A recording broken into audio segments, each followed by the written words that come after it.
Hey everybody, I was just finishing up kind of interesting project, something I wouldn't normally do.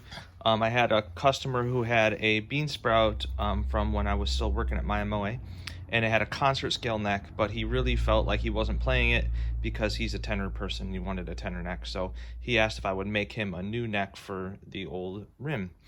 And it was a really fun project, but it reminded me about how much work goes into making these instruments and how the neck really is probably more work than the rim is.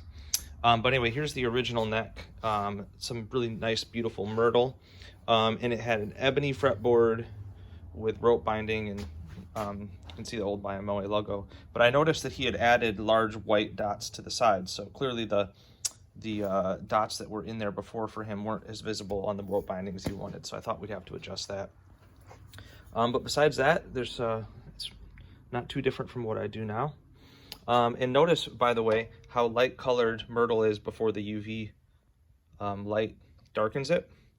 So the new neck, it's myrtle and pistachio, and I did decide to do the rope binding but with pistachio fretboard and head plate. And we added brass dots to the side, so hopefully they'd be visible no matter whether they fell on the maple pieces or the walnut pieces, right? And yeah, it turned out really nice. It was a fun project.